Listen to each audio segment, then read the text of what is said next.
Hi, welcome back to our channel Saha Computer Education Center. In this tutorial, we will learn how to create a drop-down list with the help of data validation. This is the fourth part of this series and today we will learn dynamic drop-down list with table. So first, let's see the demo.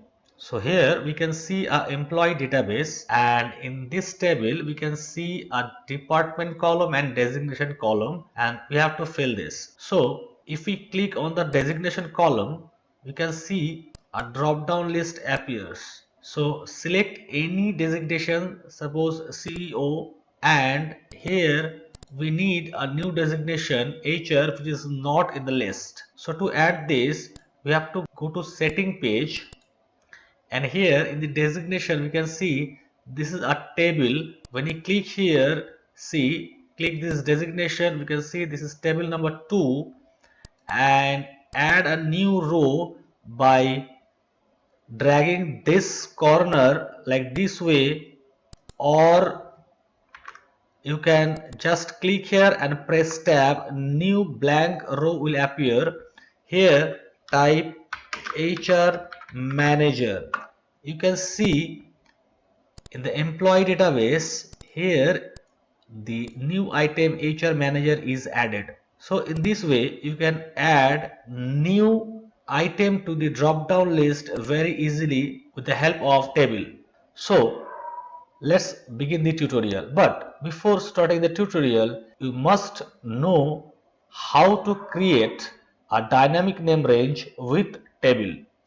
So if you don't know how to create a dynamic name range with table, you can click the I button on the top right corner. A list is given for how to create dynamic name range, and on that list you will find how to create dynamic name range with table. You will also get the link in the description box below this video. So now we will understand how to create a drop down list with the help of table. So first we have to create the table.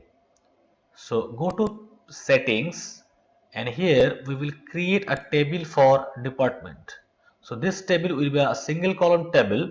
Go to insert and click table or press Ctrl plus T. In this case I will click table and here you can see where is the data for your table.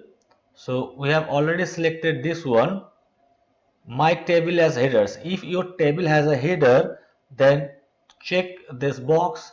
Otherwise, if you don't have the table headers, then uncheck it. But in my case we have headers, so we will click the check box and click OK. Our table is created and it is named as table 3. We'll rename this table as DEP underscore TB, then press enter. So this table name is department table, is DPTB. And now we'll create this designation table by pressing Ctrl plus T. Again we got this dialog box and the range is selected and my checkbox is also selected. Press OK. This table name is table 4. I will select it and name it as DES underscore TB. So first department table is named as DPTB and this table is named as DESTB. So this is a single column table. So the table name is DPTB and column name will be department. So you can see here if I type equal to and select this one, you can see the name of the column is selected. So we have created both the table. Now we will create the drop down list. Go to employee database, select the range, go to data, data validation, and here select list, click the source box, then go to settings and select the department range. Now click OK. Here we can see the 5 department is shown in the list. And now we will add new item to this list. Press tab and type here H and R. Go to employee database, click the drop down list. See, HR is added in the list. So in this way, you can create a drop down list with a table. We do not require to create any name range for the table columns. And there is another way to create drop down list with the help of table. So for that, we have to create a name range with the help of table. So first go to formulas, then click name manager, click new and type here designations. In my case it is already selected. Now delete this range, go to settings page, select the range. You can see here first table name is given DSTB, then within third bracket the column name is given. Click OK. So designation name range is created. Click close.